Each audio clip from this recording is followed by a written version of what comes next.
কেবল উপস্থিত থাকলেই কি কাউকে খুনের অপরাধে দোষী বলা যায়? একজন ব্যক্তি কি ভিন্ন পরিচয়ে দুটি সরকারি চাকরি করতে পারেন? আর কোনো মামলায় হাইকোর্টের এখতিয়ার নির্ধারণে কর্তৃপক্ষের অবস্থান কি গুরুত্বপূর্ণ? এখানে এই সপ্তাহের গুরুত্বপূর্ণ বিচারিক উন্নয়নগুলি তুলে ধরা হলো। 8ই মে 2026 তারিখে সঞ্জয় সিং বনাম স্টেট অফ মধ্যপ্রদেশ মামলায় সুপ্রিম কোর্ট আবেদনকারীর বিরুদ্ধে ধারা 302 সহ ধারা 34 ভারতীয় দণ্ডবিধি আইপিসি অনুযায়ী দেওয়া দোষী সাব্যস্তের রায় বাতিল করে। আদালত জানায় যে কোনো অপরাধ সংঘটিত হওয়ার সময় ঘটনাস্থলে কেবল উপস্থিত থাকাই সাধারণ অভিপ্রায় কমন ইন্টেনশন প্রমাণ করার জন্য যথেষ্ট নয়। আদালত জোর দিয়ে বলে যে ধারা 34-এর অধীনে দায়বদ্ধতা স্থাপনের জন্য পূর্ব থেকে মানসিক সমঝোতা, মিটিং অফ মাইন্ডস এবং সক্রিয় অংশগ্রহণ প্রয়োজন। শুধুমাত্র মূল অভিযুক্তের সঙ্গে সম্পর্ক বা উপস্থিতির ভিত্তিতে এই দায় আরোপ করা যায় না।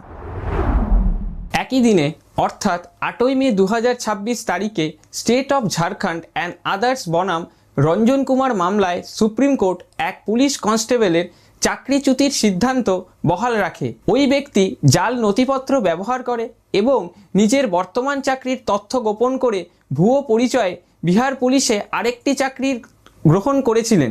আদালত মন্তব্য করে যে এই ধরনের পরিচয় গোপন করা প্রতারণা এবং জালিয়াতি সরকারি চাকরির শৃঙ্খলা ও সততাকে ক্ষুণ্ণ করে। তাই প্রতারণার মাধ্যমে সরকারি চাকরিতে প্রবেশ করলে তা আইনের সুরক্ষা পেতে পারে না।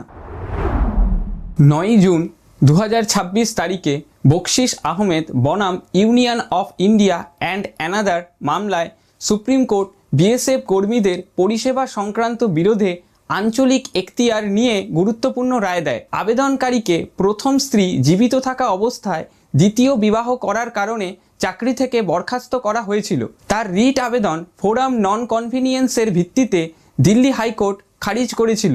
তবে সুপ্রিম কোর্ট রায় দেয় যে যেহেতু ইউনিয়ন অফ ইন্ডিয়া এবং director general of the BSF উভয়ই দিল্লিতে অবস্থিত এবং মামলার প্রয়োজনীয় পক্ষ, তাই সংবিধানের 226(1) অনুচ্ছেদ অনুযায়ী দিল্লি হাইকোর্ট এর এই মামলার ওপর এখতিয়ার রয়েছে এবং তারা আবেদনটি শুনতে পারে। এর মাধ্যমে সেন্ট্রাল আর্ম পুলিশ ফোর্স এর কর্মীদের পরিষেবা সংক্রান্ত বিরোধে এখতিয়ার সম্পর্কিত অবস্থান আরও স্পষ্ট হয়েছে। এই ছিল এই সপ্তাহের গুরুত্বপূর্ণ বিচারিক আপডেট। পরবর্তী এই ধরনের আইনি আপডেটের জন্য ল টাইমসের সঙ্গে থাকুন। ধন্যবাদ।